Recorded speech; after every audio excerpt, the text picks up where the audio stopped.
Hey, this is Prometheus giving you another tip. I'm the only YouTuber that actually shows you full games of all the tips and schemes I post on my channel. I'll show you the good, the bad, and the ugly. Alright, so guys, if you're new to my channel, hit the subscribe button. I roll out daily tips. Also hit that notification icon. You're going to be able to go ahead and get notifications when I release my tips in the morning. You'll be able to go ahead and see these tips on a regular basis. So guys, I want to go ahead and do this part 2 of this series, which is going to be the gun flip trips. This essentially is building off of the blast play, which is the middle, high, low. And the reason why we want to incorporate this is because basically it's a hot running back route, basically with a little out. If they actually start getting used to covering that, you can hit them with the halfback angle, and that's really going to confuse them a little bit, because that running back route is going to be very difficult to stop, especially if you have an angle route that you throw into it. And also, we got a nice little crossing route over the middle. We still have two fly routes on the backside, and we have a little out route. Now we're going to run this once again against random nickel defenses, just to go ahead and get a matchup. And what I like to do is I like to go ahead and take the slot receiver, which essentially is your tight end, and I like to put him on a whip route. Now there's a reason I like doing whip routes opposed to actually leaving him as a stock out. The stock out takes a little bit longer to develop, and it's harder for me to read whether it's man or zone coverage, just based because he could be doing man coverage, but I can't see it as quickly. Now if I do a whip route, I can easily determine whether it's going to be man or zone, and that's going to basically give my next two progressions. So I'm going to look for a man read, and 9 out of 10 times I'm going to go to Everett, because he should get the separation. If it's zone, I got a high-low read with Watkins and Gurley. Basically right over the middle. So once again, I got a zone read, and we're just going to go and dump it down to the running back right there.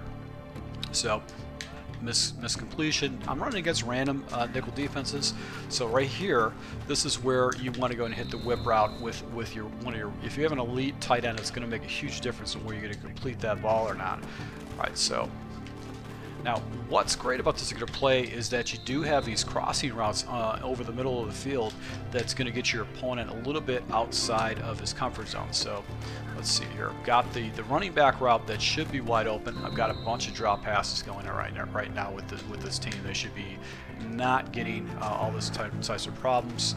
So with the whip route, that's going to be my first progression. No defender in the area. I'm going to go ahead and dump it down to the whip route. And just keep my progressions going that way. I've got this crossing route by the running back, and if I get a good running back, actually he's going to be able to hit it up the middle. Once again, looking off to the right. Now, ball just sailed on me. So Goff is actually sailing balls on it. It might be because I'm doing a little bit too much of a pass lead right here, but you can see right here, this particular situation, the running back is just wide open. There's nobody in the area. That would have to be a situation where your opponent is going to manually cover that stuff. And if you're manually covering stuff like that, that's going to be very, very difficult. So let's go ahead and go into instant replay just so you can see how I go ahead and break this play down. Once again, I'm attacking my opponent over the middle.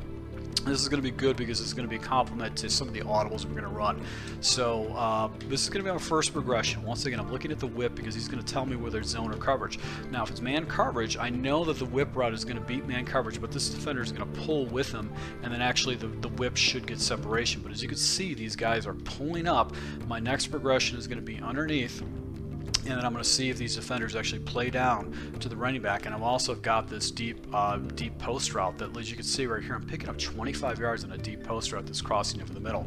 So if your opponent's used to playing against the running back with the mid-high-low, you've also got that seam route on the backside. It's going to be very difficult for him to go ahead and see this. And these are going to be quick hike plays. Plays you're just going to go ahead and you're going to make one quick adjustment. You can do this up to the line of scrimmage and just snap the ball right away. So he's not even going to be able to get a chance to set up any kind of elaborate defenses or actually see any kind of tendencies, because you're setting things up. So that's what I do like about it. So you've got this crosshair route right here, which actually gets real good separation, and then you've got obviously the deep post.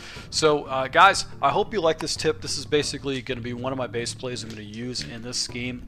Out of the LA Rams gun flip trips, halfback angle is a good complement to the middle, high, low. And then we're going to go ahead and jump into the audibles, so you can actually go ahead and see how you can utilize this entire scheme of these 2 base plays and the 4 audibles to go ahead and work your way down the field against your opponent methodically. So to my subscribers, I really appreciate the support. Once again, if you're new to my channel, hit the subscribe button, the notification icon, so you can see my daily content. If you like this type of content and you want to get it in advance instead of in front of the public, go to my Patreon account and take a look at actually being one of my patrons. So once again, thank you for your support.